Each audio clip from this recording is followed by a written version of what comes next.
Alors, donc, bonjour à toutes et à tous. Merci d'être là, d'avoir eu le courage de participer à une des dernières conférences de la journée. Une journée très riche, très intéressante, avec beaucoup de thématiques abordées. Donc, notre thématique, on essaie de commencer à l'heure en espérant qu'on va finir également à l'heure. Parce que la thématique que nous allons aborder aujourd'hui va sûrement inciter à des débats, à des questions. Nous allons donc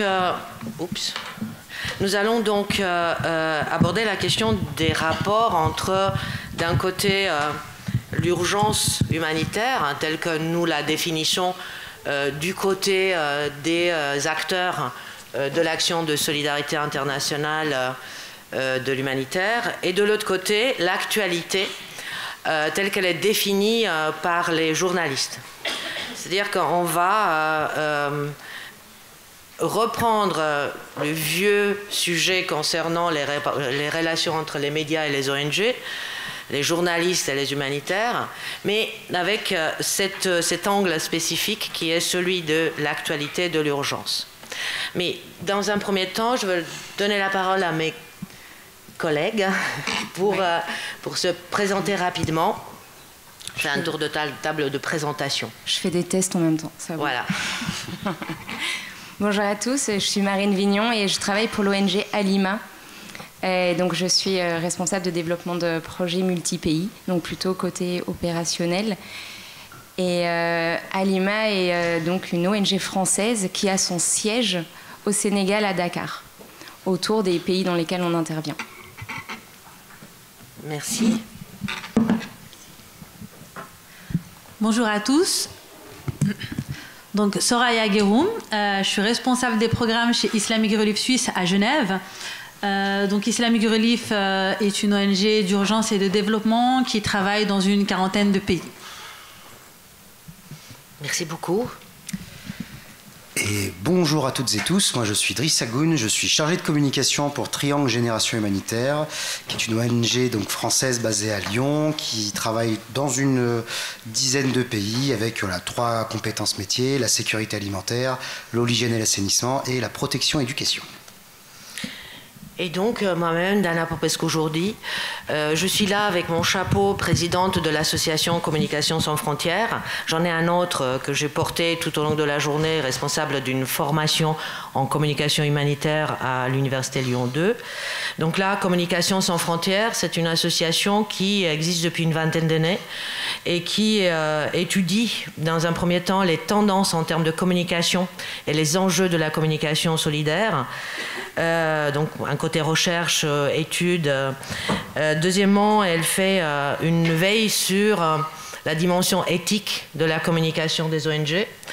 Et puis assure également un appui constant dans le domaine de la communication aux structures de solidarité internationale notamment. Voilà, donc reprenons la thématique. Nous avons travaillé avant de venir et exposer des choses devant vous. Et nous avons identifié 4 pistes possibles de réflexion dans la thématique globale que nous proposons aujourd'hui. Donc, relation, urgence, actualité. Nous allons développer les 4 thématiques par des exemples apportés par les uns et les autres. Et nous avons eu un souhait, parce que assez souvent on est très doué à faire des diagnostics, mais peut-être moins à trouver des solutions.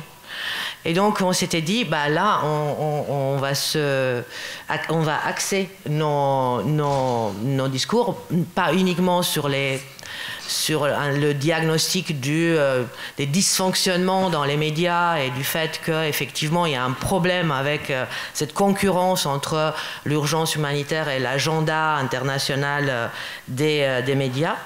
Et on va à chaque fois, pour chaque axe des 4 que nous allons aborder, axer aussi sur les solutions possibles. Très bien. En faisant cette introduction, je peux lancer le premier sujet de notre thématique qui consiste à peut-être comprendre comment se déroulent ces souvent compliquées relations entre les médias et les ONG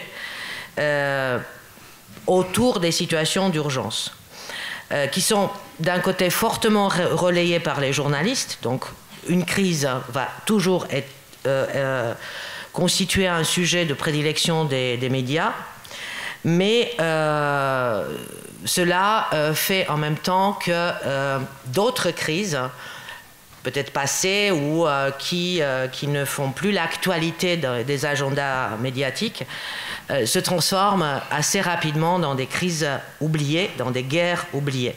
Et pourtant, l'urgence, elle est toujours là, même si ces crises ne font plus partie de l'agenda médiatique. Il y a toujours des victimes, il y a toujours de la souffrance, il y a toujours des solutions à apporter. Et donc, voilà, ça c'est la question qu'on se pose en premier lieu.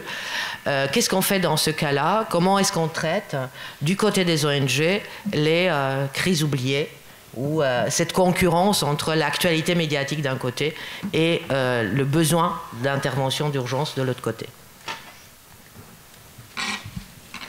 Merci. Je ne sais pas si... Oui, c'est mieux.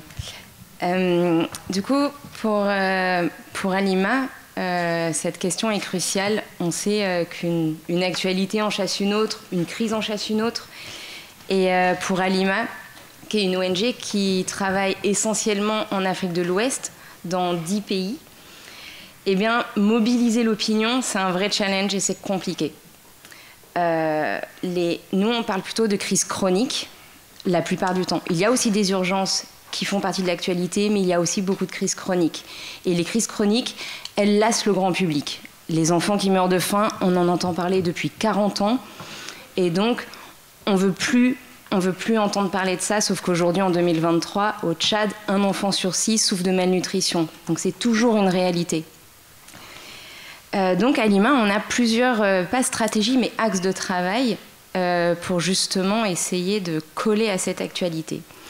Tout d'abord, il y a un enjeu d'excellence avec la relation presse.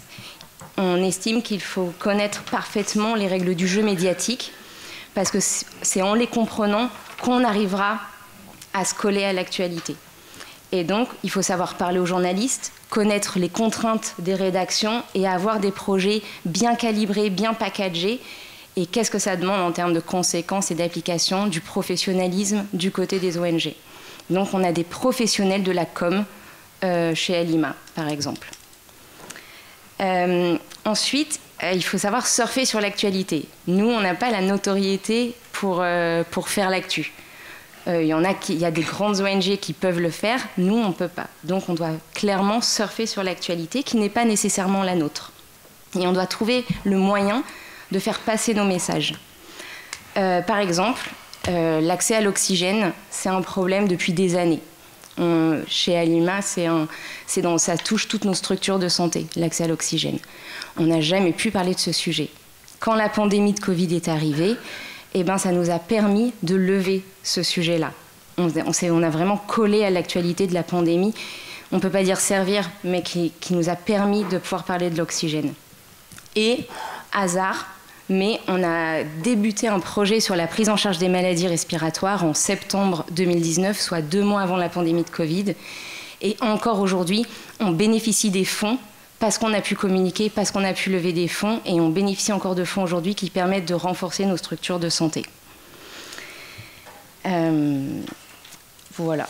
Et ensuite... C'est bon ? Oui, pour nous... Non, j'en ai un dernier. Je vais apporter un dernier exemple. C'est que la difficulté, c'est de se caler, donc du coup de caler nos actus sur ce qui se passe en France. Et j'ai juste un dernier exemple, c'est le cas de dingue autochtone qu'il y a eu en Île-de-France. On a sauté sur cette occasion pour pouvoir parler de l'épidémie qui sévit en Afrique de l'Ouest. Sinon, comment on aurait pu sensibiliser les journalistes sur ce sujet-là? C'était impossible. Et donc, je voulais juste faire un petit parallèle avec cette loi de la proximité, encore la mort au kilomètre, parce que c'est vrai, et que plus les problématiques sont loin de nos réalités, moins on y porte d'intérêt. Voilà. Donc, merci beaucoup. TGH. Ouais.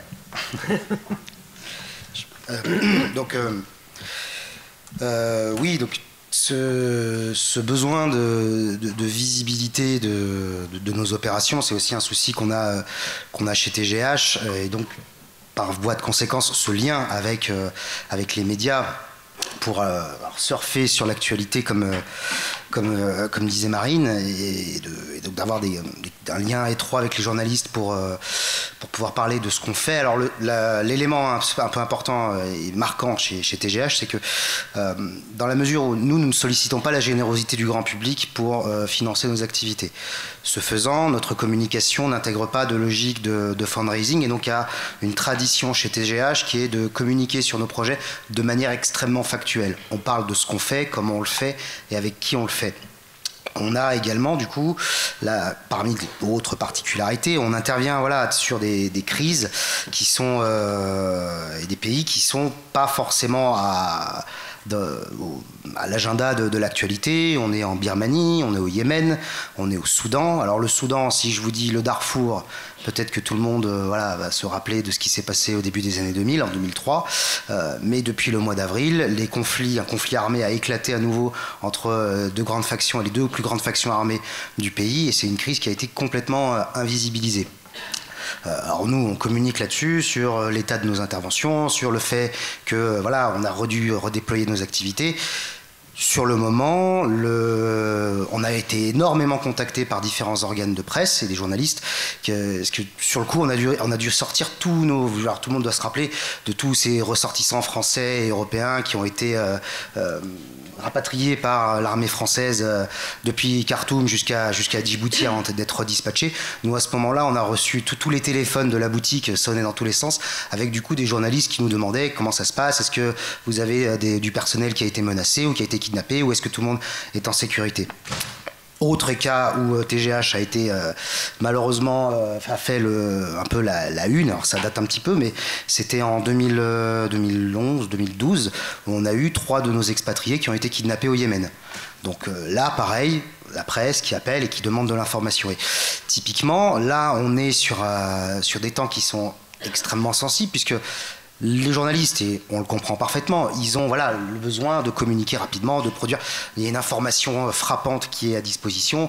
Il faut pouvoir avoir du contenu et le documenter et en parler auprès du grand public. Sauf que nous, dans un cas comme dans l'autre, que ce soit il y a plus de 10 ans au Yémen ou là cette année au Soudan, on se retrouve dans une situation où il faut qu'on soit extrêmement vigilant à l'information qu'on donne. C'est-à-dire qu'on ne peut pas ne rien dire. On ne peut pas dire non, on n'a absolument rien à déclarer, merci, au revoir. Il faut qu'on donne de l'information, mais il ne faut pas non plus qu'on aille trop loin, au risque de menacer la sécurité des équipes qui ne sont pas encore en sécurité, ou du staff national qui, lui, ne peut pas forcément être extrait de la zone à risque.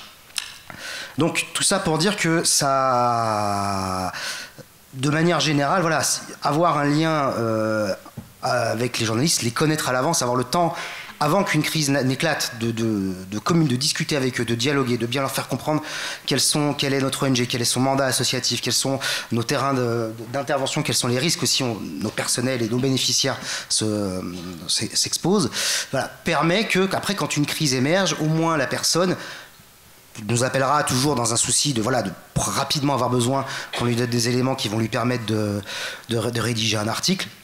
Mais elle saura aussi que nous, de notre côté, il y a un certain nombre de choses qu'on ne peut pas se permettre de dire. Et ce qui facilitera le travail pour elle et aussi pour nous d'être un peu plus tranquille dans la manière de distiller de l'information. Sur les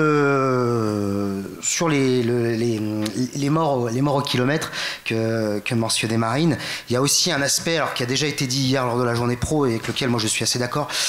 Il y a un autre élément qui fait qu'une crise va potentiellement être plus documentée dans la presse et les médias en général que d'autres, c'est aussi l'importance des diasporas ici en France. Quand un séisme frappe le Maroc, Alors oui, il y a une dimension de proximité, parce que le Maroc, c'est à côté de chez nous, mais il y a aussi qu'il y a des millions de Français qui ont de la famille là-bas. Et donc, ça nous touche beaucoup plus. Après, il y a aussi un autre aspect qui rentre en compte, c'est l'agenda politique et l'agenda géopolitique. Pour le coup, nous, on le voit à TGH, la crise en Ukraine est le meilleur exemple de ces dernières années, où au-delà de la gravité de ce qui se passe sur l'Ukraine et de la catastrophe humaine que ce conflit représente, il y a aussi une logique à un moment donné d'États occidentaux qui sont en guerre ouverte avec la Russie pour une hégémonie de la zone eurasienne. Et donc, c'est monté à l'agenda politique. Et du coup, mécaniquement, on va parler beaucoup plus de cette crise, pas seulement parce que l'Ukraine, c'est à côté de chez nous, mais parce que aussi, ça répond à un agenda politique. Et je pense que c'est aussi ces éléments-là qui font l'actualité. Alors après, charge à nous de savoir surfer un peu là-dessus pour communiquer sur nos activités en Ukraine, mais aussi avoir garder la possibilité de continuer d'informer la presse, d'informer les médias sur ce qui se passe ailleurs et de les sensibiliser sur ces sujets-là.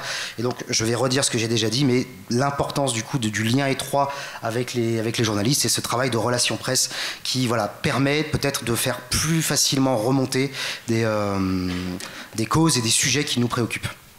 Super, merci beaucoup. Alors. Ok, alors pour notre part, c'est vrai que c'est un petit peu différent. Donc je parle pour Islamic Relief Suisse. Nous, on est essentiellement, on fonctionne principalement avec des dons privés, donc de donateurs particuliers. Et notre rôle, justement, c'est de mettre en lumière toutes ces crises dont on ne parle plus. Alors c'est vrai, on n'a pas tellement de relations avec la presse et les médias, mais on le voit bien, et encore plus en 2023 avec toutes les urgences qu'il y a eu, on est passé vraiment d'une urgence à une autre. On a commencé l'année avec le séisme en Turquie avec de terribles conséquences tant en Turquie qu'en Syrie. Ensuite, on a enchaîné Maroc, Libye, Afghanistan, ce qui se passe actuellement à Gaza aussi.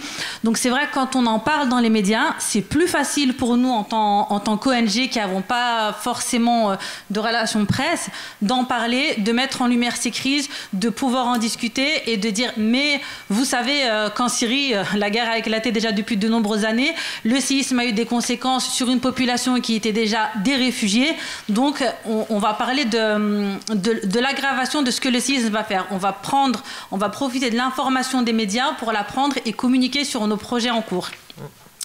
Par contre, la difficulté qu'on a face à ça, c'est que du coup, toutes ces crises, elles balayent un petit peu ce que tu disais, Marine, les crises chroniques. Et il y en a énormément. Il faut savoir qu'Islamic Relief a été créé en 1984 suite à la famine au Soudan. 1984, famine au Soudan. On pourrait prendre exactement famine, Soudan et rajouter même guerre et conflit et on est en 2023, 40 ans après, on en est encore au même point. C'est terrible de dire ça. C'est un constat vraiment presque pessimiste, mais justement notre travail c'est de mettre en lumière tout ça. Il ne faut plus attendre qu'une guerre éclate pour mettre la lumière sur la famine au Soudan. Quand je parle de famine, il y a aussi Somalie, Kenya, toute la corne de l'Afrique basiquement à cause des conséquences du changement climatique. On a des milliers et même des millions de réfugiés climatiques qui se déplacent dans la corne de l'Afrique à la recherche d'un point d'eau, à la recherche de quelque chose à manger. Ils perdent leurs enfants en chemin. Ce qui se passe vraiment dans le monde actuellement, c'est terrible. On n'en parle plus. La lumière n'est plus du tout dessus. C'est vrai que la guerre en Ukraine-Russie avait vraiment pris tout l'espace médiatique. Aujourd'hui, on est sur une autre guerre. Donc, notre rôle en tant qu'ONG, on ne peut pas nous convaincre les médias de parler de ces crises chroniques, de ces crises qui existent depuis des années. On n'a pas cette force pour les convaincre. On n'est pas assez puissant, entre guillemets, j'ai envie de dire. Mais notre rôle, c'est de sensibiliser par tous les moyens. On a un allié au jour d'aujourd'hui qui est juste magnifique, ce sont les réseaux sociaux. Donc, on va parler, on va communiquer avec les réseaux sociaux. On va mettre en lumière des projets dont on ne parle jamais. On va utiliser aussi notre réseau. On a plein de groupes, d'associations, de jeunes, etc. qui vont porter la voix de toutes ces personnes qui sont oubliées finalement. Donc on va compter un petit peu sur tous ceux qui sont autour de nous, et à force de sensibiliser, que ce soit sur les réseaux sociaux, à travers des événements, dîners de charité, on fait aussi des courses de charité. Là on avait fait le Race for Gift au mois de juin pour sensibiliser sur une cause. Donc on va essayer de participer un petit peu à tout ça, mettre en avant ces crises et en parler. Parce que les médias ont un rôle essentiel, oui, mais ça sera surtout sur les grosses crises. Et nous, notre rôle en tant qu'ONG, justement, c'est de mettre en lumière ces autres crises qui sont cachées dans l'ombre. Voilà. Super. Donc je retiens 2 ou 3 idées là-dessus. C'est peut-être l'ONG comme source d'information pour les médias, les bons contacts avec les journalistes, mais aussi cet impact qu'un mode de financement peut avoir sur des moyens de communication ou sur des objectifs de communication. On ne communique pas de la même manière en fonction de nos sources de financement, et ça c'est super important aussi. Mais c'est aussi une idée qui me permet de faire le lien avec notre deuxième sujet, avec le lot d'exemples. C'est ce qu'on appelle en sciences de l'infocom il faut que je trouve la désintermédiation. La désintermédiation, retenez ce mot, parce que cela veut dire qu'on n'a plus besoin de médias et que les ONG ont des voix de plus en plus audibles et sont de plus en plus visibles dans un espace public qui est un espace public numérique aujourd'hui en grande partie. C'est-à-dire que les ONG vont s'adresser directement à des communautés, à des publics spécifiques, vont entretenir des relations et un dialogue avec ces communautés-là. Et donc, question numéro 2, quelles sont du coup les stratégies que les ONG mettent en place sur les réseaux de communication, sur les réseaux sociaux? Est-ce que ça change quelque chose? Est-ce que ça permet justement de mettre en lumière des crises qui durent depuis des années, de faire finalement dans l'espace public un agenda humanitaire qui existe en parallèle avec l'agenda médiatique dont on parle toujours? On reprend. Bon, le petit tour. On est clairement obligé d'innover de toute façon, et on doit trouver le moyen de faire passer nos messages. Donc en fait, on enlève l'intermédiaire du journaliste pour aller communiquer directement sur nos réseaux sociaux. Le problème, c'est que pouvoir prendre la parole dans les médias, ça nécessite d'être ultra réactif dans une situation où justement tout est compliqué. Prendre la parole quand il y a une crise ou une situation d'urgence, ça veut dire communiquer avec la mission terrain qui est complètement sous l'eau, prendre les informations, les vérifier, préparer les interviews ou un communiqué de presse, et tout ça dans un temps très court et avec toujours une grande qualité. J'ai un exemple très concret. Il y a eu une reprise des combats au Nord Kivu en République démocratique du Congo, et on s'est en début octobre. Donc on s'est associé avec 2 autres ONG, Handicap International et Première Urgence. On a voulu faire une note de plaidoyer ensemble. À Lima, on a communiqué avec notre équipe sur le terrain. À la fin de la réunion, l'AFP venait de publier une dépêche avec un sujet qui portait les intérêts d'une autre grande ONG qui avait été plus rapide que nous. C'était trop tard, du coup. Et donc, ce qu'on a fait, c'est qu'on a filmé notre chef de mission qui est en RDC, et on a communiqué directement sur nos réseaux sociaux. Et on voit vraiment de plus en plus d'ONG qui font ça. Donc ça, c'était le premier exemple et les premières techniques.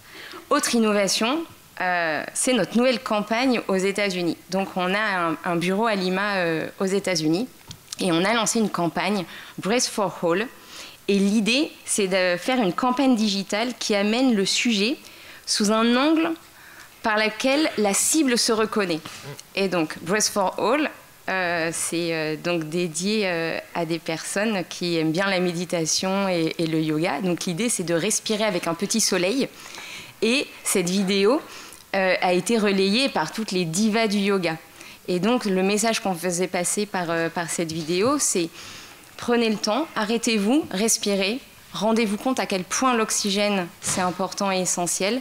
Tout le monde n'y a pas droit. Aidez-nous à régler cette injustice. Donc on est vraiment dans des brainstorming un peu permanents pour innover en termes de communication. Super, merci beaucoup. Oui, alors du coup, pour poursuivre, je commencerai par une réflexion un peu plus globale.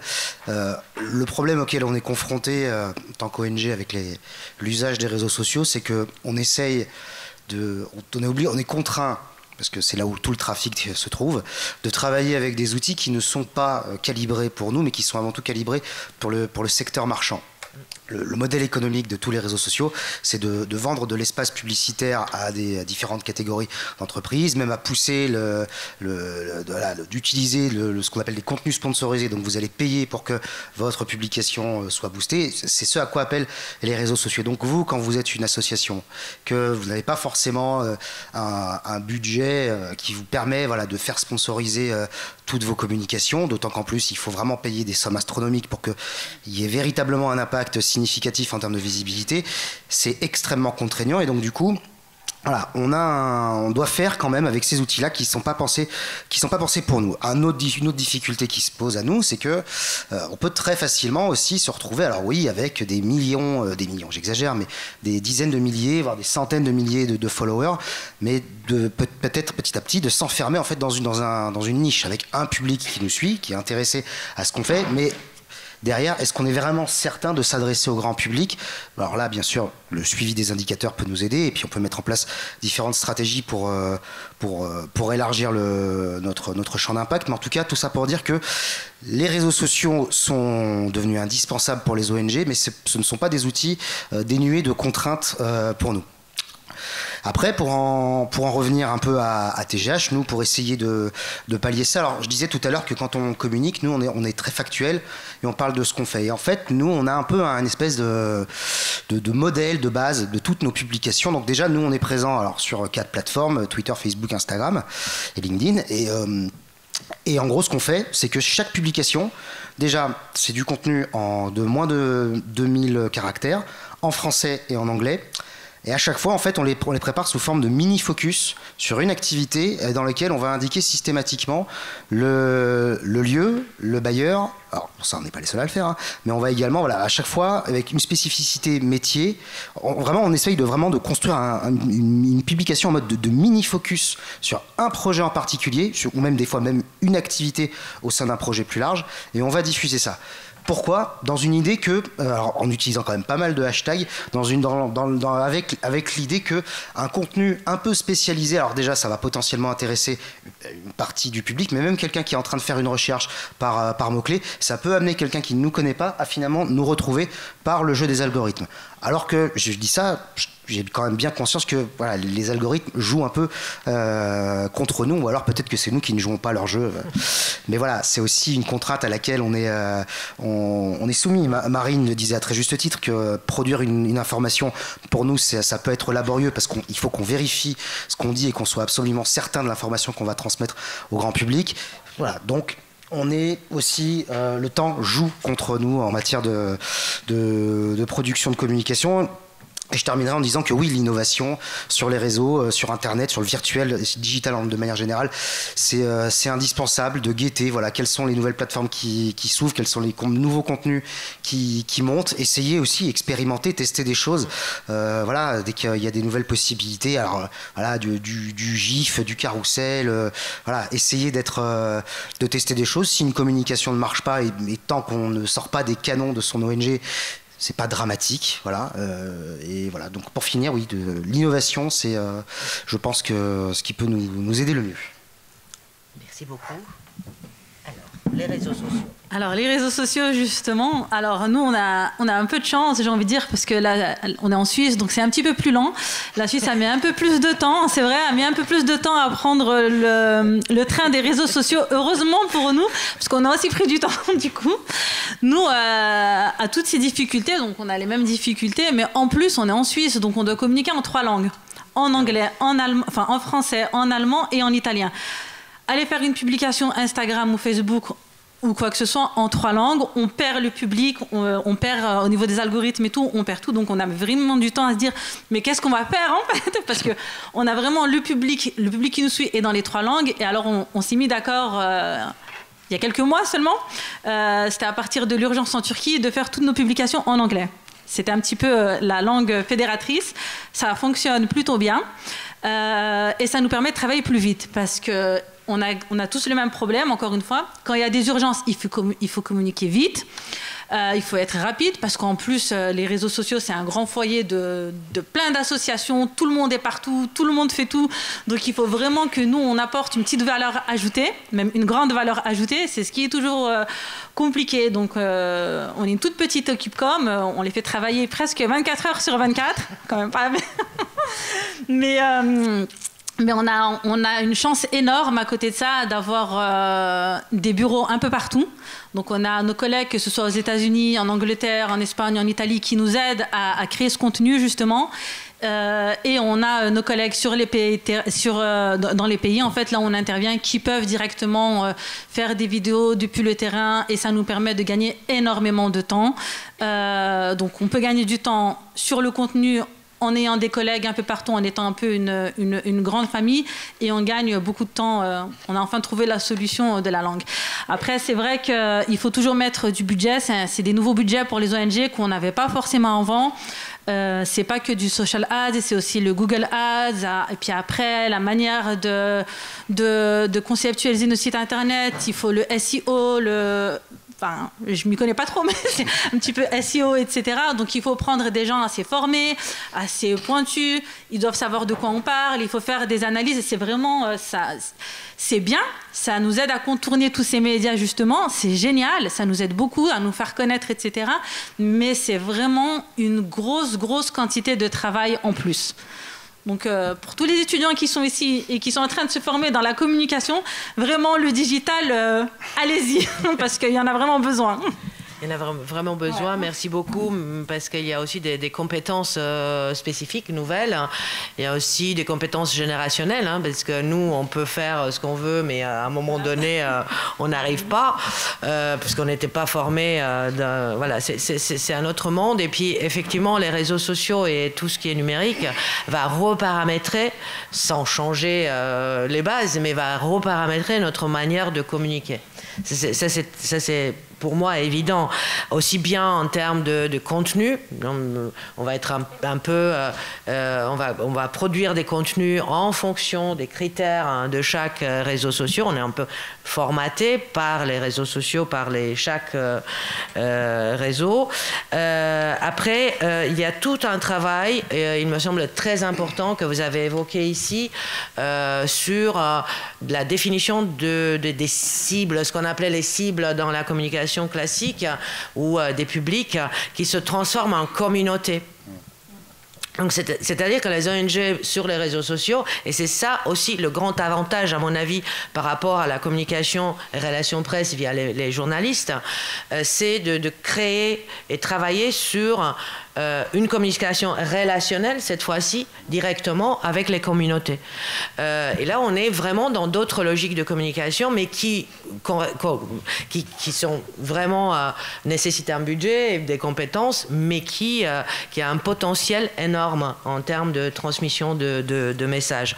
Donc, encore une fois, cela confirme mon idée que la communication solidaire, c'est un domaine qui est extraordinaire, parce que justement nous oblige à être toujours innovants et à réinventer à chaque fois les choses, et c'est très bien. Mais de cette manière-là, on réussit un peu à créer nos propres voix, le voix des ONG, en parallèle avec les voix des journalistes. Et ça, je pense aussi que c'est quelque chose de très important, malgré les difficultés. Mais il y a un autre acteur qui entre en jeu dans cette articulation-là, dans cette logique, ce sont les bailleurs de fonds. Parce que les bailleurs de fonds font également l'actualité, ils sont également influencés par l'actualité, par l'agenda médiatique, par l'actualité, et pas forcément toujours par l'urgence. Hein. Le cas de l'Ukraine, qui a constitué l'élément important dans le discours médiatique et politique pendant plus d'1 an, et qui brusquement a disparu parce qu'il y a eu le conflit Israël-Hamas. Donc ça, c'est vraiment l'exemple typique on l'a sous les yeux actuellement.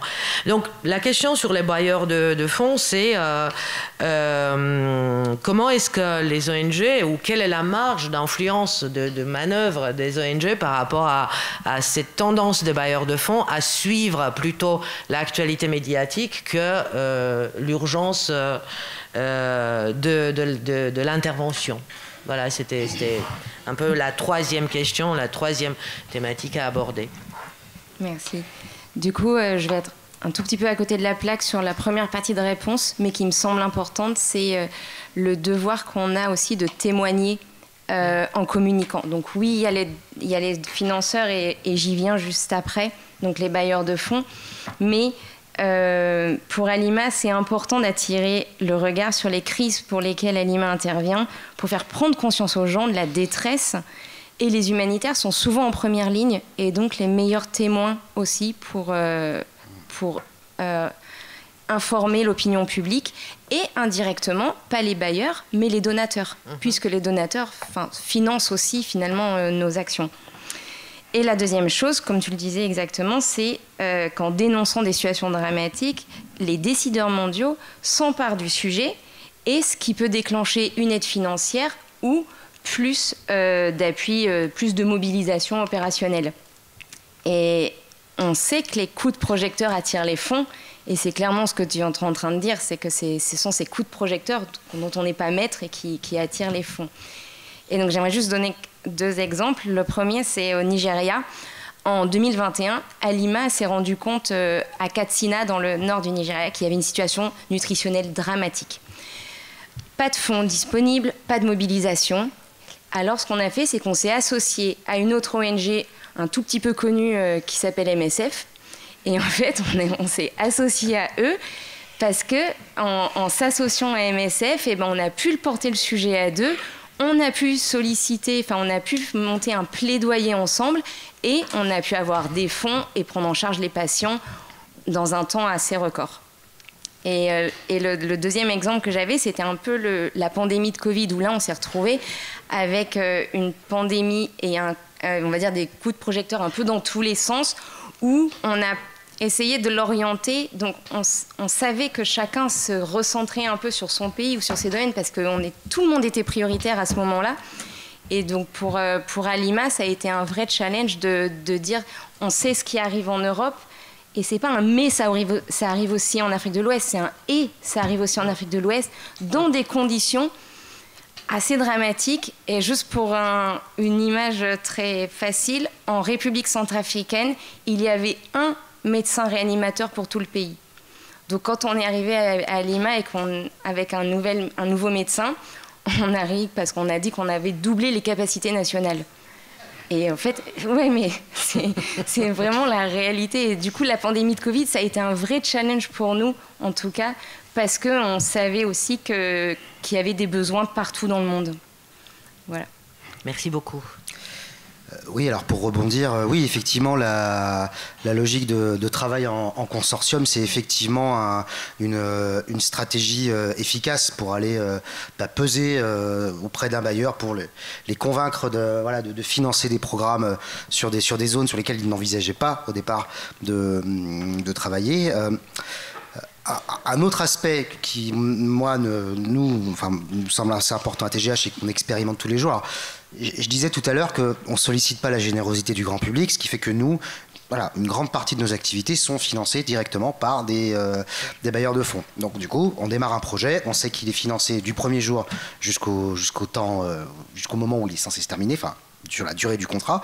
Par contre, du coup, quand on est sur des programmes où on espère pouvoir pérenniser les activités et faire des choses après, en fait, très rapidement vient pour nous le souci il va falloir qu'on commence à aller faire de la recherche de fonds pour pouvoir poursuivre des activités sur la zone. Tout ça pour dire que du coup, une chose que nous on fait beaucoup à TGH, c'est un travail de communication, mais de communication informelle et en direct, c'est d'entretenir des liens étroits avec nos interlocuteurs au sein des différents bailleurs de fonds.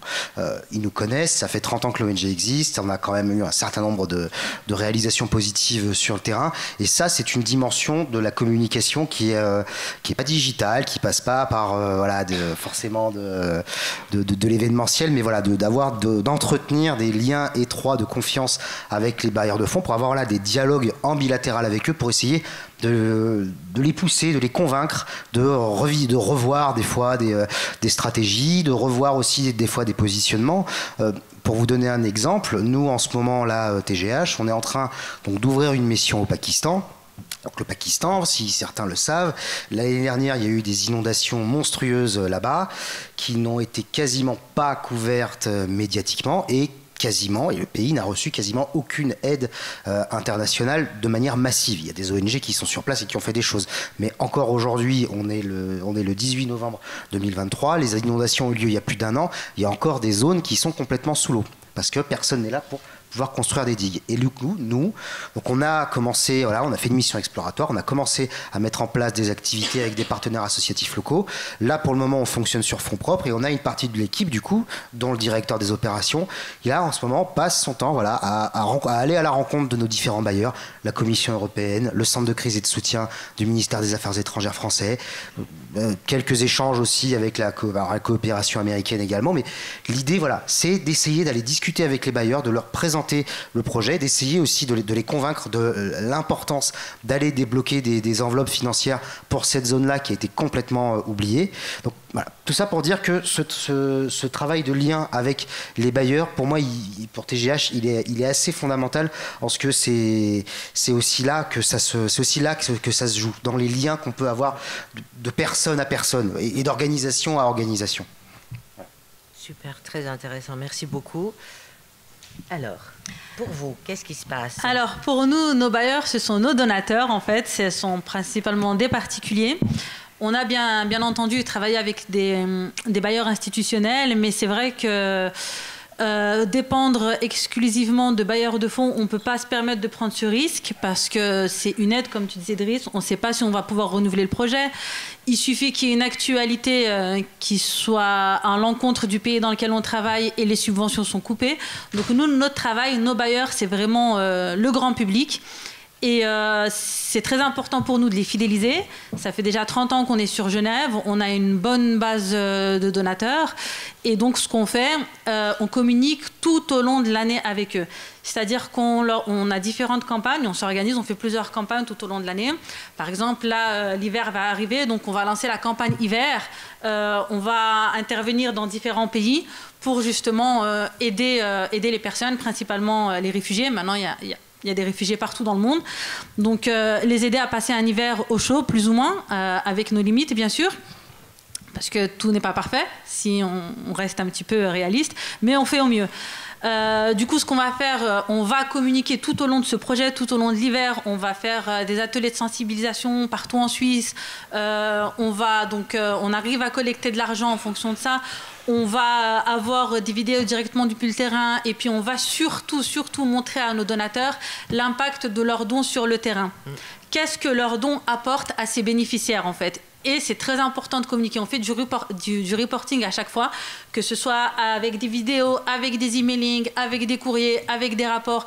Juste par exemple, là, avec la crise actuelle Israël-Hamas, nous, on a des bureaux à Gaza, on a nos collègues à Gaza. Et on a fait de la distribution quotidienne depuis l'escalade des violences. Dans des pays instables, dans des zones instables, que ce soit à Gaza ou dans d'autres parties du monde, nos équipes assurent vraiment un stock d'urgence qu'on utilise dans ces cas-là. Donc, c'était important pour nous, pour avoir de la crédibilité, parce que c'est vraiment notre réputation, notre crédibilité qui se joue. On a besoin, nous, du grand public, on a besoin de nos donateurs, on a besoin qu'ils nous fassent confiance. Donc, on va on a des bilans quotidiens, on va communiquer, on a fait ça, aujourd'hui on a fait ça. Et comme preuve, on a ces photos-là, on a les bannières, donc il y a beaucoup de visibilité sur le terrain. Et c'est comme ça qu'on va réussir non seulement à avoir de plus en plus de nouveaux donateurs, mais en plus à garder ce socle de donateurs qui est vital pour nous. Après, c'est vrai qu'au niveau des bailleurs institutionnels, c'est toujours beaucoup plus compliqué. Généralement, ils conditionnent beaucoup l'aide. Donc, on fait ça, mais pas comme ça. Il faut mettre telle ligne budgétaire ici. Ça, il faut plutôt le faire comme ça. C'est beaucoup de contraintes. Arrêtez-moi si je me trompe. Mais on a déjà travaillé avec des bailleurs institutionnels et c'est vrai que c'est beaucoup de contraintes. Et là, c'est vrai qu'on a un petit peu... on a beaucoup travaillé, nous, avec l'OFID, donc... l'organisation pétrolière, donc c'est l'OPEC Fund for International Development. On a beaucoup travaillé avec eux, mais c'est vrai que c'est lourd après. C'est très lourd parce que au niveau du reporting, au niveau surtout des rapports financiers, et puis il faut être réaliste quand on met en place un projet, il y a toujours un retard. On va dire 12 mois, mais c'est pas 12 mois, c'est juste pas possible parce que dans l'idéal, oui, ça serait cette durée-là, mais l'idéal n'existe pas. Donc, on se confronte beaucoup à la réalité. Et après, c'est vrai qu'au niveau des institutions, il faut beaucoup justifier. Chose qu'on n'a pas à faire avec les donateurs. Il suffit vraiment... les donateurs, généralement, font ça par générosité, sans intérêt, sans être influencés par les médias, par la géopolitique ou par quoi que ce soit. Donc, il suffit justement d'expliquer les difficultés. En plus, on travaille dans des pays... où il y a vraiment des grosses difficultés. Le donateur s'adapte. L'essentiel, c'est de communiquer, de montrer qu'on est sur place, que le projet se fait et de faire vraiment du reporting régulier. Très bien, merci beaucoup. Donc, ce qu'on retient, c'est principalement le fait que pour contourner cet impact que les bailleurs de fonds institutionnels peuvent avoir sur nos choix d'intervention, deux lignes possibles. Soit on contourne complètement les bailleurs, donc on va vers les donateurs, soit sinon on développe des compétences de communication d'influence, de soft power, ce qu'on appelle, et là, moi, j'identifie une vraie tendance également ici, c'est-à-dire que l'ONG devient un témoin, mais devient également un acteur d'influence. Par des stratégies douces, hein, pas de violence, mais on essaie effectivement de garder des contacts, d'avoir aussi un mot à dire dans l'actualité. À notre façon. Je lisais ce matin dans le train un titre du Figaro qui se met à parler d'humanitaire. Oui. Et le titre de l'article, c'était pile dans notre discussion. On dit Amnesty International, somme l'UNESCO d'agir en faveur des habitants d'un corps chassés par les autorités cambodgiennes. Donc c'est exactement ça. C'est-à-dire que ONG, peu importe si c'est l'UNESCO ou un autre bailleur de fonds, peu importe son poids institutionnel, de plus en plus on voit des ONG qui vont avoir cette réflexe presque de dire attention, ce que vous faites c'est pas bien, nous sommes sur le terrain, nous avons ce poids du témoignage et du témoin, et donc les ONG vont arriver à avoir une influence sur les orientations aussi des institutions. Tu veux dire quelque chose? Je me permets quand même une remarque. Amnesty a quand même un long et très efficace savoir-faire en matière de rentrer dans le lard, oui. Même des bailleurs de fonds ou des États. Donc, ouais. Bon. Mais il faut regarder dans leur jardin et apprendre, hein, et faire des consortiums aussi. Je pense que ça aussi, c'est quelque chose de très important dans entre guillemets, affrontement avec les bailleurs de fonds. Et maintenant, donc, il me semble avoir compris aussi quelque chose dans vos propos, qui est que cette histoire dans les tentatives de remettre un peu les choses en place et d'agir en fonction d'urgences humanitaires non pas d'actualité.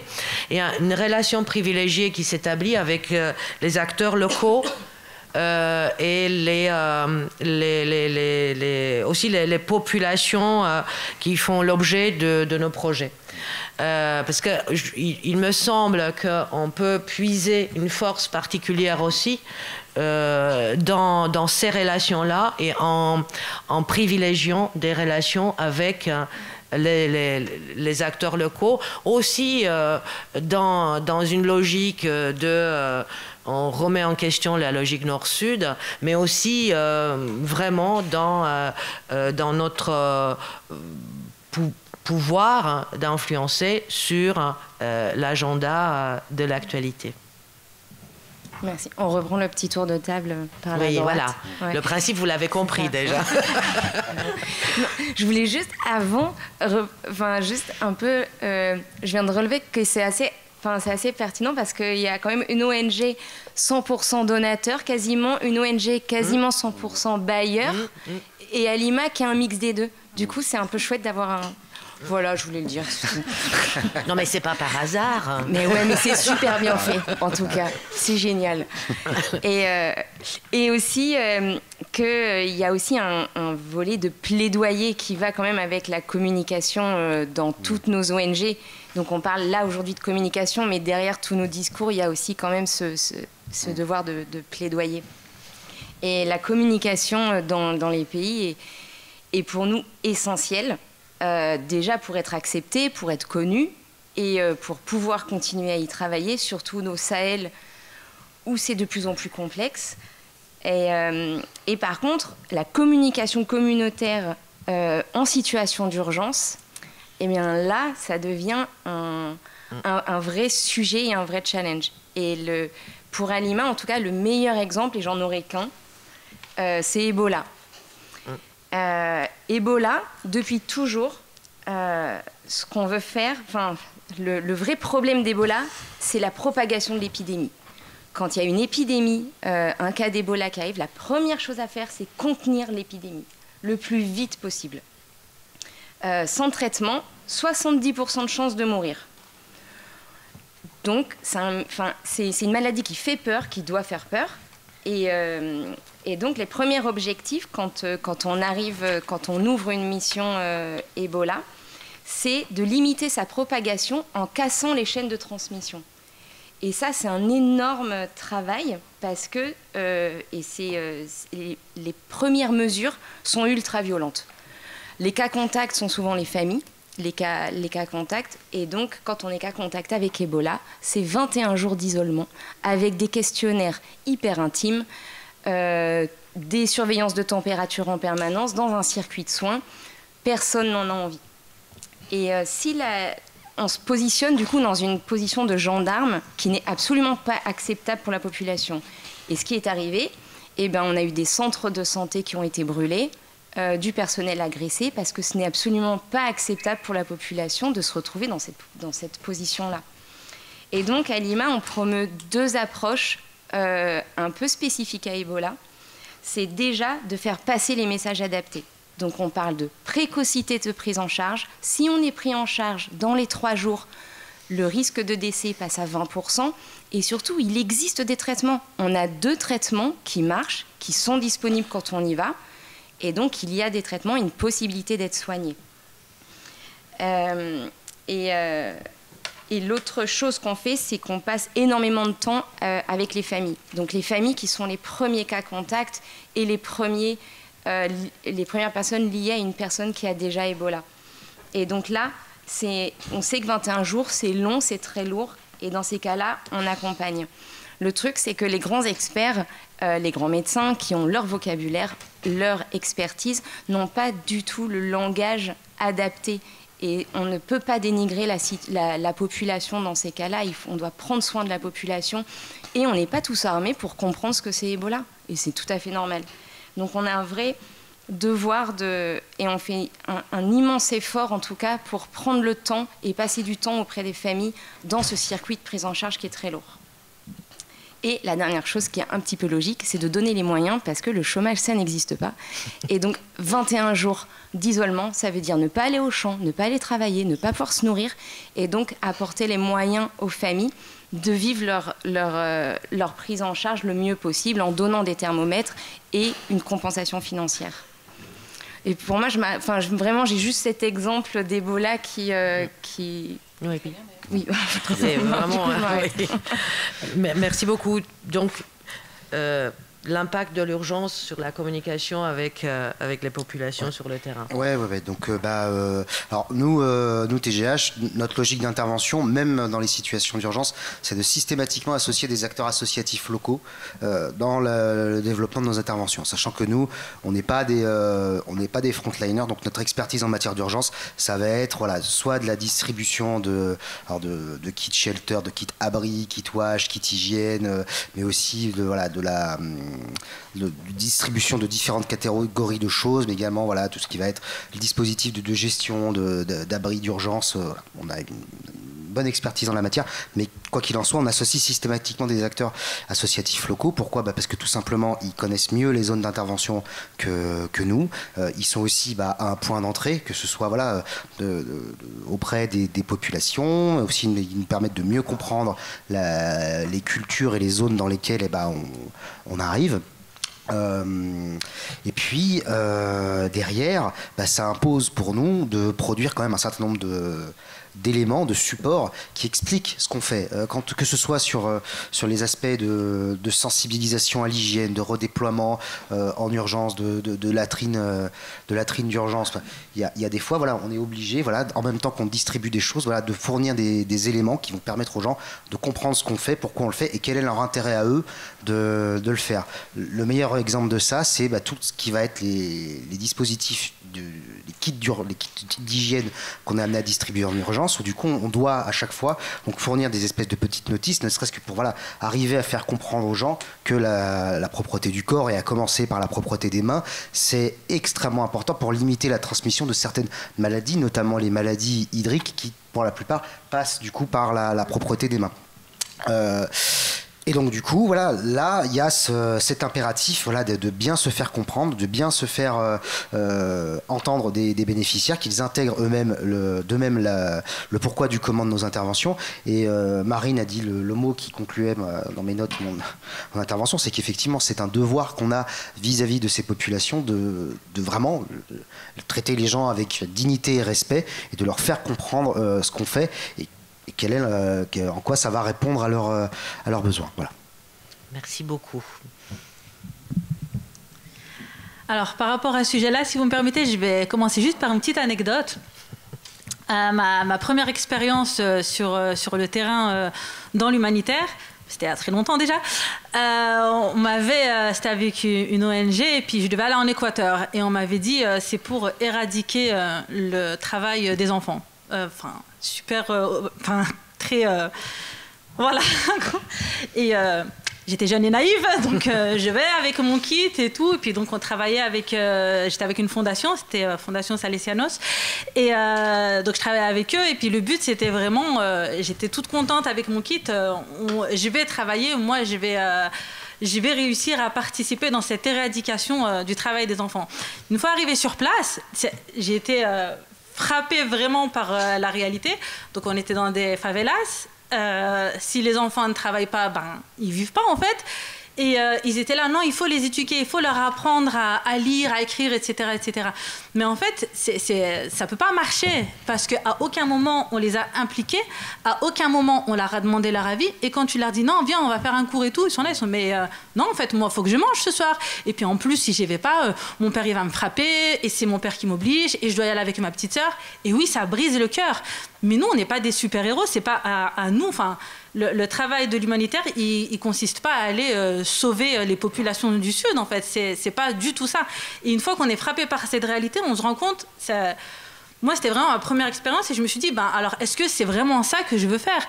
Parce qu'on parlait de néocolonialisme. Est-ce que c'est vraiment, je veux là apporter toute cette culture occidentale, on va vous sauver, alors que pas du tout. Et c'est pour ça, du coup, que la communication communautaire est super importante. Nous, avec Islamic Relief, comme je vous dis, on a des bureaux partout. Nos bureaux sur le terrain, ce sont du staff national. On n'envoie pas d'expatriés. Le seul expatrié, c'est le directeur, et c'est pour éviter les conflits d'intérêts. Et le directeur, généralement, reste du même continent. Donc, il n'y a pas de... On essaie vraiment de garder ça et de prendre en compte toute cette culture, parce que ce sont eux les plus à même à... C'est pas eux, enfin, eux ont besoin d'argent. Mais nous, on a besoin de leur expertise, en fait, parce qu'on ne l'a pas. On vit ici dans tout le confort et le luxe. Qu'est-ce que je peux savoir, moi, ce que c'est que de mourir de faim? Je ne le sais pas, c'est vrai, j'en ai aucune idée. Eux, ils vont savoir mieux que nous ce dont ils ont besoin. Donc, comment on travaille?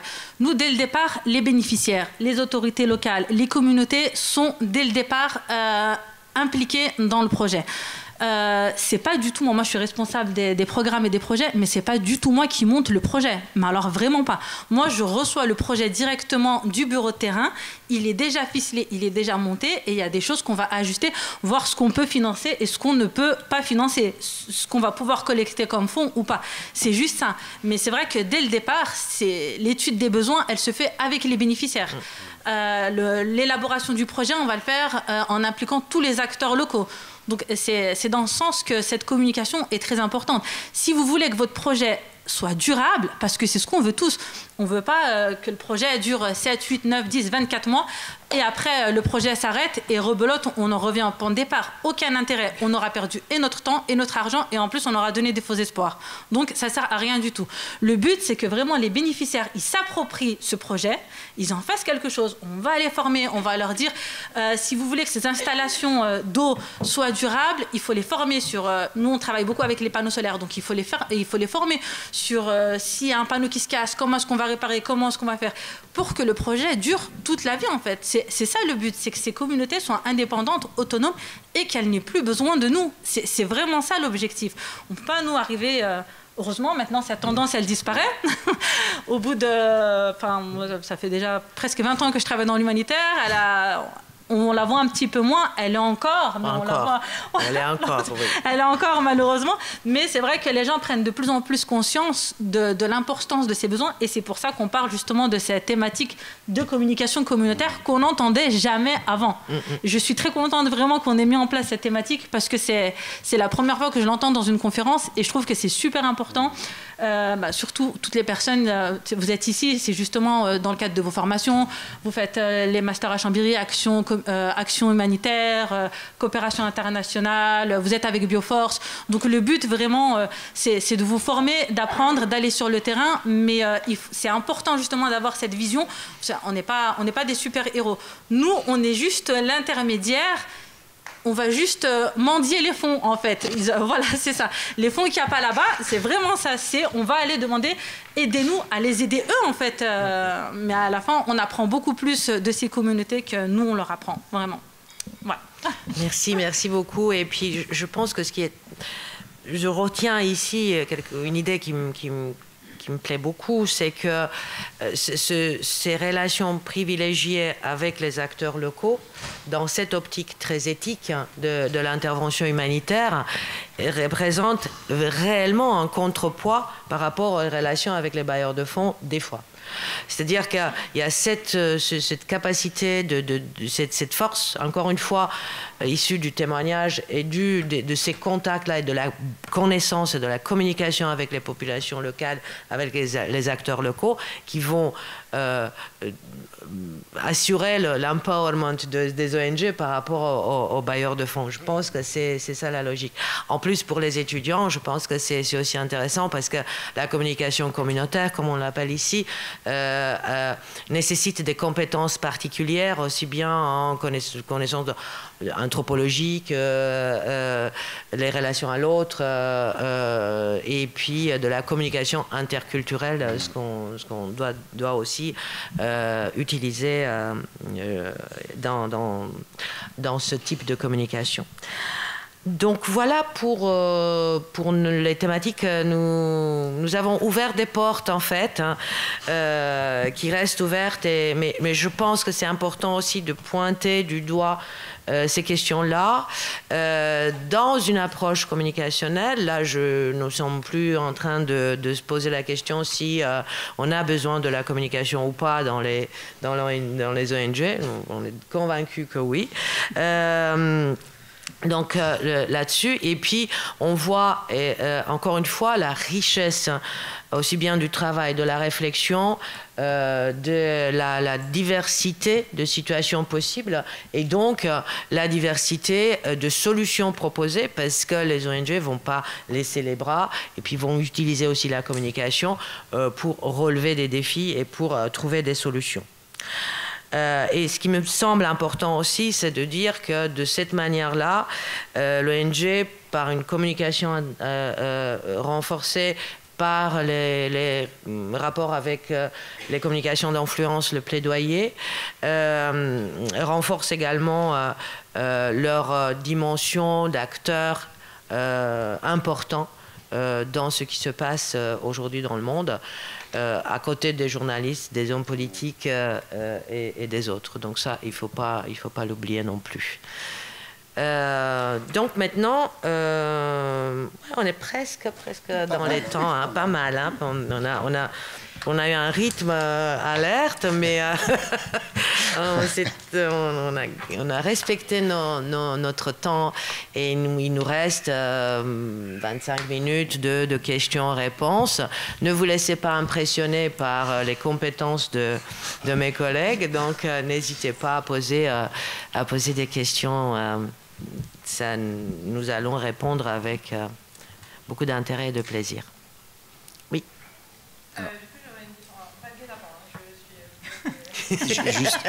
Attends 2 secondes. Il n'y a pas quelqu'un qui a un micro? Il y en a un là, un micro, mais il faudrait le... Je peux parler très fort. Ouais. Merci. Ouais. Islamic Relief. Je travaille pour Islamic Relief. Mais du coup, étant donné que, comme ça a été dit, nous, on est essentiellement sur du donateur privé, le côté bailleur, c'est vraiment de la curiosité. Sans côté péjoratif, mais la communication, du coup, elle vous apporte quoi, puisque vos relations, elles sont plus directes avec les bailleurs? Et est-ce que vos communications, entre guillemets, externes, elles servent aussi votre crédibilité, justement, auprès des bailleurs? Alors, oui. Alors, en gros, la philosophie de TGH en la matière, qui vient vraiment des 3 fondateurs de l'ONG, la logique, c'est de se dire, en fait, les bailleurs de fonds, que ce soit l'AFD, le CDCS, ECHO ou quelconque office des Nations Unies, en fait, les fonds qu'ils dispensent sont des fonds qui sont collectés par l'impôt et qu'en fait, en définitive, ça reste quand même les fonds des gens. Voilà. Et que donc, et donc la logique de TGH, c'est de quand même si c'est l'AFD qui nous donne de l'argent, à la fin, c'est quand même le citoyen français qui a payé. Et donc, on doit, même si ça passe par l'intermédiaire de l'AFD, on doit quand même rendre des comptes aux citoyens français pour la contribution qu'il a donnée à l'État, qui permet que derrière, on peut financer nos projets. Je dis l'AFD, mais ça vaut pour ECHO, ça vaut pour tous les bailleurs. C'est la logique vraiment, et la philosophie qu'on a à TGH en la matière. Donc du coup, notre communication, elle sert à la fois, alors bien évidemment, il y a un objectif de redevabilité vis-à-vis des bailleurs, parce que dans tous les contrats qu'on signe, on a toujours une annexe communication avec un certain nombre d'attentes, voilà, le logo sur le site internet, les rapports d'activité, quelques mentions sur les réseaux sociaux et des fois des demandes un peu plus particulières. Et c'est là que j'ai perdu le fil de mon raisonnement. Et donc, donc la redevabilité, et puis aussi quand même voilà, une volonté pour nous de valoriser la réalisation de nos équipes terrain, l'implication de nos partenaires, l'implication aussi de nos bénéficiaires dans les activités qui sont les nôtres. Et puis aussi de nous faire connaître aussi bien en France que sur nos terrains d'intervention. Parce que pareil, d'un point de vue opérationnel, c'est aussi important pour nous que TGH et nos équipes soient bien identifiées, aussi bien par les acteurs locaux que les acteurs, que le public en fait, autour des zones dans lesquelles on intervient. Je voulais compléter aussi, c'est possible. Du coup, juste pour compléter, il y a aussi il y a la redevabilité avec le reporting, le financier et tout. Mais la com permet aussi de lever des nouveaux fonds. en fait. Parce que du coup, un bailleur qui va financer le TB, le VIH ou une thématique, du coup, nous voit communiquer. Il nous finance déjà sur une thématique, mais il nous voit communiquer sur une autre. Ça nous permet de lever des fonds supplémentaires aussi. Et c'est un très bon levier pour ça. Là, juste 2 mots par rapport à l'intervention de Driss. Je me rappelle, il y a 15 ans de ça, j'entrais dans le domaine de la communication des ONG et j'ai eu une discussion avec un des fondateurs de Triangle Génération Humanitaire qui m'a affirmé, la main sur le cœur, que TGH ne fait pas de communication. Je vois lequel c'est. Voilà. Très bien. Et là, ça me fait plaisir, 15 ans après, de voir les progrès de TGH en termes de communication, surtout parce qu'il faut dire aussi l'anecdote à la salle, c'est que Driss a été mon étudiant il y a une dizaine d'années, donc c'est tout a un sens, hein, ouais, c'est bien, parfait. Merci pour la question. Oui. Oui, je pense que j'avais besoin de votre aide pour traduire, peut-être. Je peux faire la question en anglais ou essayer en français. Mais je voudrais partager comme journaliste que j'ai travaillé beaucoup des années dans l'actualité internationale. Beaucoup de fois, nous avons parlé avec des ONG dans situations de catastrophes naturelles, ou situations de guerre ou de conflits politiques. Et beaucoup de fois, nous avons sensé frustration, non? Parce que c'est très selfish, non? Égoïste. Mais nous cherchons la nouveauté, la sensation, le sensationnalisme. Et si... Par exemple, Soraya, vous avez évoqué votre travail, votre premier travail, le projet à Équateur pour le travail d'enfants. Pour moi, comme journaliste, si je parle avec vous, c'est plus intéressant si vous me disiez, oui, si vous me disiez qu'il y a beaucoup d'enfants qui travaillent en Équateur, ce n'est pas l'actualité, je sais, il y a déjà assez, nous savons. Mais si vous me dites, dites-moi, les enfants, ils travaillent pour des plantations qui vendent les produits à Nestlé, à Ferrero Rocher ou à Lavazza. Ça, c'est intéressant pour moi. Mais beaucoup de fois aussi, je parlais avec Oxfam à Yémen. Oh, mais les outils, ils utilisent des armes de la France ou d'Iran. Ça, il y a beaucoup de fois des... Comment se dit Barrière, exactement, parce que nous sentons que les ONG ne comprenaient pas notre besoin. Oui, c'est égoïste, bien sûr, mais c'est notre travail. Nous avons besoin d'actualité et beaucoup de fois, les ONG, ils ne comprennent pas l'actualité. Oui. Si je peux. Oui, bien sûr. Alors, c'est pas qu'on comprend pas votre travail, au contraire. Mais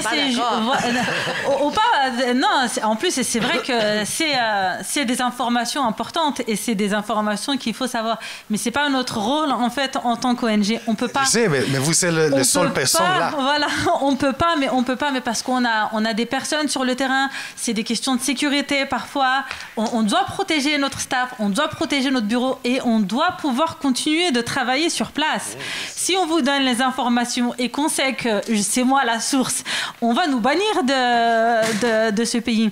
Et même nous, dans la communication, c'est vrai qu'on n'en a pas parlé aujourd'hui, mais il y a des fois, on fait super attention, on marche sur des œufs. Dans certaines situations, on marche vraiment sur des œufs. Exemple du Myanmar, avec les Rohingyas.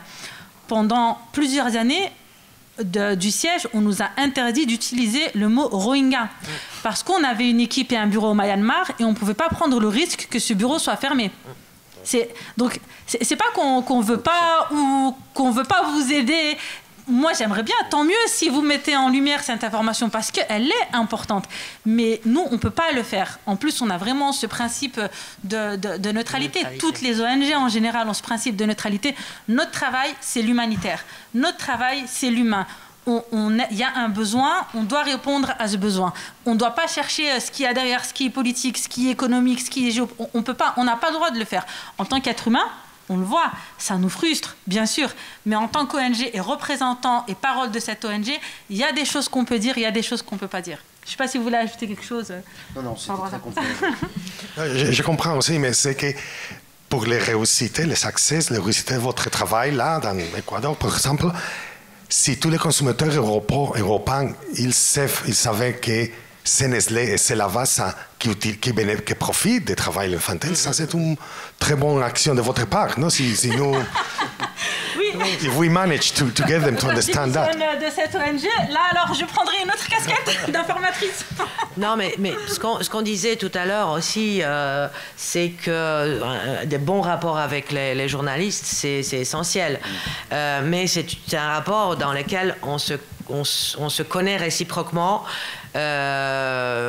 Toi, tu connais mes contraintes, moi, je connais les tiennes, et on essaye de construire quelque chose ensemble dans un objectif commun. C'est ça qui serait une situation idéale pour moi. Et je sais que c'est possible.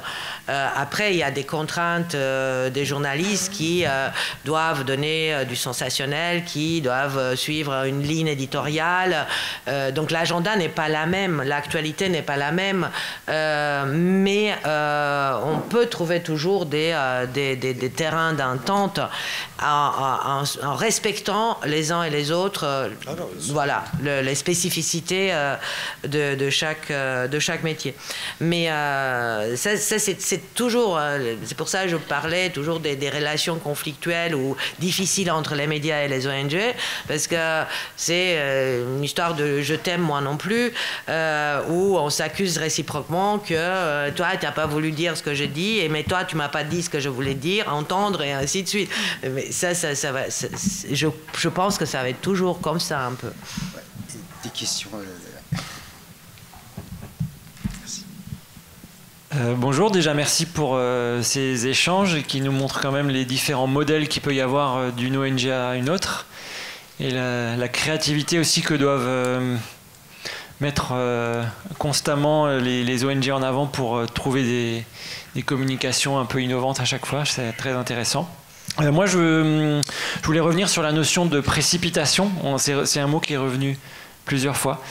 Je peux que garder en tête un bon cas d'école du tsunami de 2014 où les ONG se sont toutes précipitées dans des communications de demande de financement, de fundraising. On a reçu, je crois, c'est de mémoire l'une des plus grosses collectes de dons qu'il y a eu, 370 millions d'euros juste pour la France. On se souvient malheureusement que 2 ans après, sur ces 370 millions, même pas 50% des fonds ont été reversés à l'Asie. Donc beaucoup d'ONG ont été épinglées par rapport à ça, par la Cour des comptes, des ONG présentes d'ailleurs à ce salon ce week-end. On le revoit encore très récemment, le séisme au Maroc, pareil, on reprend cette précipitation dans la communication, on fait des appels aux dons alors que le pays ne se prononce même pas encore sur une demande d'aide internationale. Ma question, elle est, est-ce qu'il est toujours nécessaire de communiquer ? Et est-ce que des fois, c'est pas contre-productif? Est-ce que ça déteint pas aussi sur des ONG plus petites qui n'ont pas cette visibilité, qui ont peut-être le même champ d'action, les mêmes champs de compétences, mais qui n'ont pas une présence médiatique aussi importante que les grosses ONG? Voilà. Est-ce que c'est toujours nécessaire, cette précipitation? Est-ce qu'il ne faudrait pas des fois prendre le temps et ce recul sur les événements urgents qui se passent? Merci pour cette question très pertinente. Est-ce qu'on peut rester encore 1 heure là? Qui se lance? Moi, je peux me lancer. Vas-y, Driss. Alors, en fait, le problème, c'est que à l'ère de la communication de masse, ces grosses ONG que tu mentionnais, Jérémy, elles ont développé c'est une interprétation très personnelle là que je vais vous livrer, mais un peu teintée de mon expérience professionnelle. Elles ont développé une forme d'accoutumance en fait, notamment aux réseaux sociaux et aux médias de masse. C'est-à-dire qu'il se passe quelque chose, on ne peut pas ne pas en parler, on ne peut pas communiquer, on ne peut pas ne pas lancer une opération d'urgence parce que on est l'ONG X, on est ultra connu, et si on dit pas qu'on va faire un truc, les gens vont pas comprendre, on risque de se décrédibiliser. Et c'est en fait simplement une question on a une image de marque qui est devenue tellement énorme qu'en fait ça devient une contrainte. Et du coup, on est obligé de...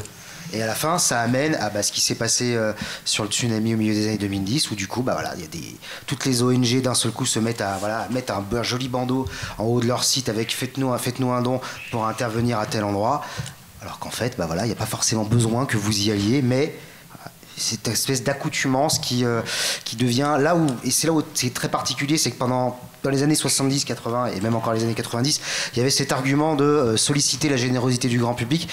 Ça nous permet d'être autonome, indépendant, et c'est la garantie de notre indépendance. Sauf qu'en fin de compte, alors c'est très vrai, je ne le conteste pas, mais par contre, c'est une philosophie qui a été inventée avant qu'on invente les réseaux sociaux. Voilà. Et aujourd'hui, moi je considère que en fait la sauce que ça s'est inversé aujourd'hui, c'est que du coup les réseaux sont du coup devenus une dépendance pour les ONG. Tout à fait. Et pour rebondir là-dessus, et sur la thématique de ce soir, c'est que quand on parle et on essaye de faire la distinction entre urgence humanitaire d'un côté et actualité de l'agenda médiatique, c'est pour dire aussi implicitement la question est comment on fait pour agir et pour fonctionner en dehors de cet agenda médiatique. Quelles sont les solutions possibles?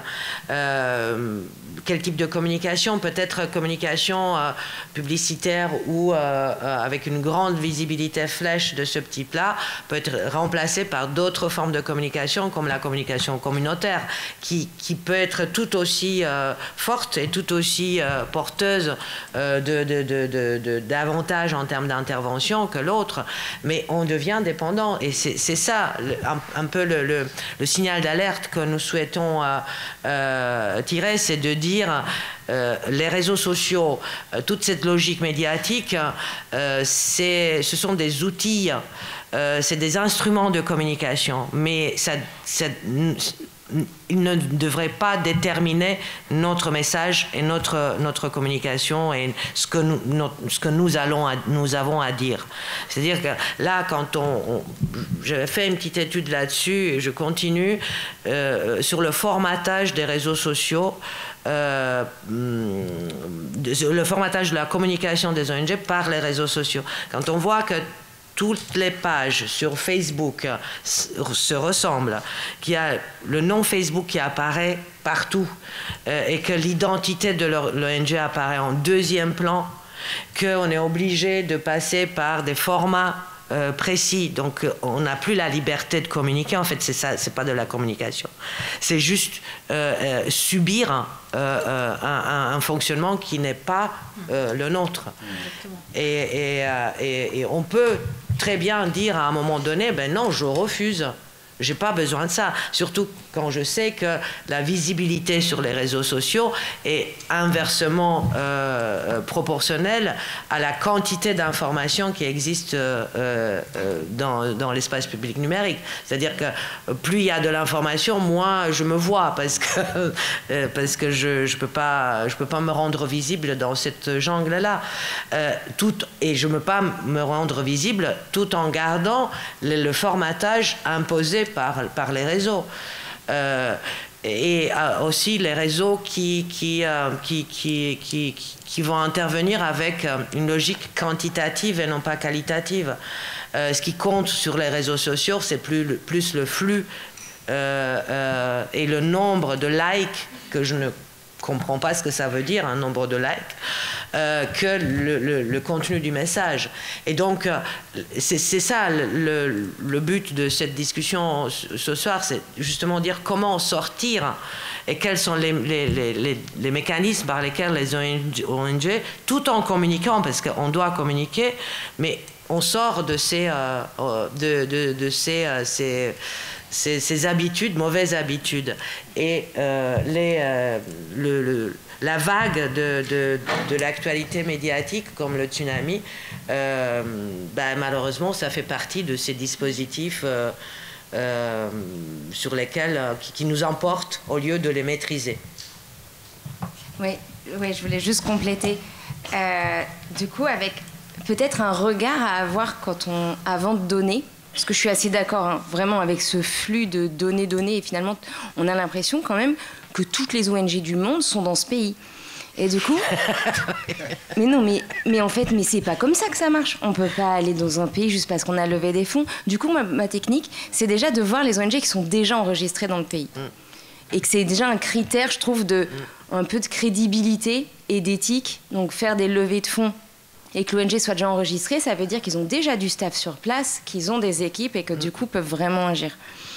Et nous, on s'est beaucoup posé la question chez Alima pour l'Ukraine. On est une ONG avec une identité complètement africaine. On est présent dans 12 pays en Afrique de l'Ouest, centrale et un peu à l'Est, mais pas du tout en dehors. Et quand on a ouvert en Ukraine, ça a été des débats, mais internes. On n'a pas fait de collecte de dons, du coup. On a vraiment eu des débats de médicaux et opérationnels aussi. Et par contre, on a fait une explo avant d'ouvrir. Donc on n'est pas... Et ensuite, on a eu des dons des bailleurs basés sur des projets, mais on n'a pas fait d'appel aux dons.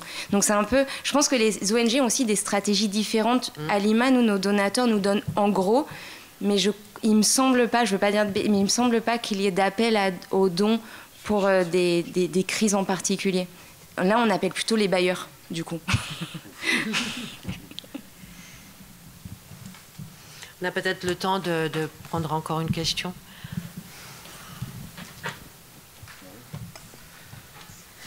Bonsoir. Donc déjà, merci beaucoup pour tous ces éclairages sur la communication. Ça fait partie de mon travail, donc c'est quelque chose qui m'intéresse beaucoup. Notamment vos réponses à la dernière question qui a été posée sur la dépendance aux réseaux sociaux. Je me posais la question sur la stratégie des réseaux sociaux, de certains réseaux sociaux, notamment X, anciennement Twitter, qui est intimement lié à son nouveau dirigeant Elon Musk, qui porte des valeurs complètement à l'encontre de celles portées par les ONG humanitaires. Donc c'est des choses qui posent question, en tout cas moi dans mon travail. Est-ce qu'il faut rester sur X? Est-ce qu'il faut partir de X? Donc je me posais la question de comment vos ONG et vos organisations se positionnaient par rapport à ça. Super. Donc je vous donne la parole. Moi, je veux bien, Moi, je pense qu'il faut rester. Moi, je pense qu'il faut rester parce qu'il n'y a pas que Elon Musk sur X. Il y a des millions de personnes et c'est des millions de personnes qu'on peut toucher. Donc, il faut communiquer comme on peut. Il faut sensibiliser de toutes les manières possibles. C'est vrai que X, anciennement Twitter, c'est un réseau où il y a de tout et n'importe quoi. Je suis tout à fait d'accord. Mais nous, c'est pas notre réseau de référence. C'est pas là où on publie le plus. Ça reste une communication très institutionnelle, très... On est surtout sur Instagram et Facebook, honnêtement. Et on développe LinkedIn, mais c'est vrai que X, c'est vraiment le moins. Mais pour les autres ONG qui sont, je pense que c'est important parce que beaucoup, même si tout le monde n'aime pas Elon Musk, beaucoup de personnes sont sur X et c'est un moyen d'information comme un autre. C'est comme les chaînes télé, il y en a beaucoup où on n'adhère pas forcément, mais si on nous donne un espace où on peut parler et mettre en lumière une crise, on le fera volontiers en fait. C'est vraiment, ça c'est mon avis. Après, pour les autres, je sais pas, mais je pense qu'il faut rester. Justement, c'est une raison de plus en fait. Ouais. Mais ça dépend comment. Voilà. C'est ça, ouais. Voilà. Exactement. Non, c'est ça. Donc oui, mais pareil, ça dépend comment. Voilà, la façon dont on le fait. Ouais, en fait, Soraya l'a un peu dit. En fait, le truc avec X, c'est tout bête, hein, mais les acteurs institutionnels priorisent d'abord ce réseau-là, en fait. Et donc, quand on a des communications, parce qu'une ONG, une ONG ne peut pas atteindre le grand public sur X. Tout à l'heure, je mentionnais le fait qu'on est condamné à utiliser des outils qui ne sont pas pensés pour nous. X, et même Twitter avant, hein, c'était exactement ça. Il n'y a aucune ONG qui peut percer. Alors, on peut avoir beaucoup de followers, mais à moins d'une communication sur un truc catastrophique, on peut pas être percutant sur Twitter parce que ou X aujourd'hui, il faut être en permanence sur son téléphone à tweeter des trucs et à réagir à tout et n'importe quoi pour que l'algorithme vous fasse monter.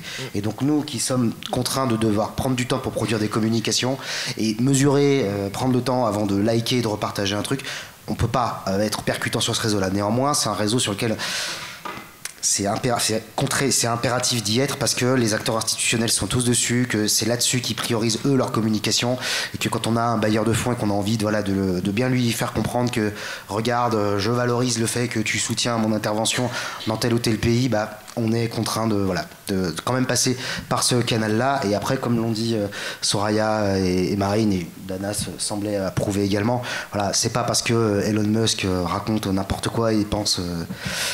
je vais pas dire le mot, mais la plateforme existait avant lui, et même s'il en est propriétaire, ce n'est pas lui qui fait vivre cette plateforme, c'est avant tout les gens qui la composent. Et oui, Twitter, il y a tout et n'importe quoi.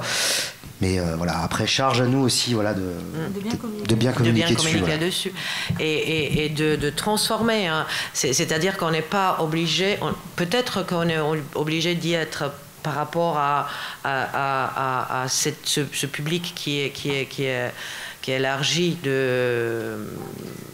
multiplié par les réseaux, mais en même temps, il ne faut pas devenir complètement les esclaves de ces réseaux, dans le sens où on peut innover également, on peut utiliser les réseaux pour les pas détourner dans le sens péjoratif du terme, mais les utiliser en notre faveur. Pour cela, par contre, il faut des compétences, il faut bien les connaître le fonctionnement. Et puis aussi, je pense que les réseaux, on disait à un moment donné, nous permettent aussi, ça c'est le bon côté de la chose, c'est que nous permettent cette communication relationnelle qui est beaucoup plus forte, je crois, dialogique, que la communication unidirectionnelle par le site internet ou par les médias. Donc il y a ce dialogue qui peut se créer sur les réseaux sociaux, mais à condition de définir le public différemment. C'est-à-dire à qui je m'adresse. Je ne m'adresse pas à tout le monde. Je peux passer par des personas. Donc je définis un type ou plusieurs types de publics avec lesquels je suis en dialogue. J'adapte mes critères de définition de mon public. Pas catégorie socio-professionnelle, âge, si c'est non, ça c'est complètement dépassé pour les réseaux sociaux, même que beaucoup d'organisations réagissent encore comme ça, et ils pensent pouvoir retrouver le même public sur les réseaux qu'on retrouvait avec des affiches et des flyers. Non, c'est pas du tout ça. On est dans une autre relation avec d'autres types de critères pour définir nos publics. C'est des communautés qui se définissent par rapport à des engagements. Nous, c'est ça qui nous intéresse. C'est-à-dire comment je veux toucher mon donateur sur les réseaux sociaux, comment je veux toucher des gens qui pourraient devenir un soutien pour l'intervention. C'est pas le grand public que je touche. C'est ça peut-être l'erreur à ne pas faire, et c'est là, si on fait ça, si on dit j'utilise les réseaux sociaux pour toucher les jeunes, c'est un peu bébête. Hein. Voilà, ça n'apporte rien, et au contraire, je deviens l'esclave du réseau social. Vous êtes d'accord avec moi? Tout à fait. Merci. Bon, donc, est-ce que vous voulez rajouter encore un mot en conclusion? Merci. Merci. De m'avoir écouté jusqu'au bout. Justement, c'est mon devoir de faire une petite conclusion. Je serai très très rapide. Donc, thématique urgence humanitaire et actualité média. Quel enjeu pour la communication? Donc, dans quelle mesure la communication peut aider à sortir de cette dichotomie urgence-actualité? Et j'ai noté 4 choses. Tout d'abord, je commence par ça, c'est le devoir de penser les choses avec une dimension éthique très importante. Vous avez vu comme c'est important, et la différence, elle se joue dans la manière de penser, éthiquement ou pas, nos actions, que ce soit de communication, intervention ou relation avec les donateurs ou les bailleurs de fonds. Donc ça c'est pour moi essentiel, c'est-à-dire que c'est la dimension éthique. Après la dimension innovation, c'est-à-dire qu'on ne peut pas faire les choses comme avant, on ne peut pas faire les choses comme les autres. Il faut toujours inventer et proposer des choses efficaces, mais et avec pas beaucoup de moyens non plus. Après, c'est aussi de bien comprendre les spécificités de la communication solidaire par rapport à la communication en général. Parce que quand on parle de communication, tout dépend en fait de comment on définit la communication. Si on définit la communication comme uniquement la publicité, mais c'est un peu restrictif. Donc dans la communication, on a aussi la communication d'influence, on a aussi la communication communautaire, on a aussi tout ce qui définit aussi notre action, la fonction communicationnelle en ONG, c'est une fonction transversale et qui touche un petit peu tout. Et puis finalement, moi je pense que la communication, elle peut aider les ONG à renforcer leur voix et comme on le disait aussi, à assumer ce rôle qu'elles ont de vrais acteurs politiques ou sociaux. C'est-à-dire qu'on est des acteurs comme les autres. On est des acteurs peut-être plus importants aujourd'hui que les journalistes où les dysfonctionnements sont très importants, peut-être plus importants que les politiques qui sont en perte de confiance parce qu'ils font du marketing politique tout le temps. Donc la voix des ONG me semble quelque chose d'essentiel dans le bon fonctionnement de nos sociétés aujourd'hui. Voilà, j'ai fini. Merci à tous. Merci.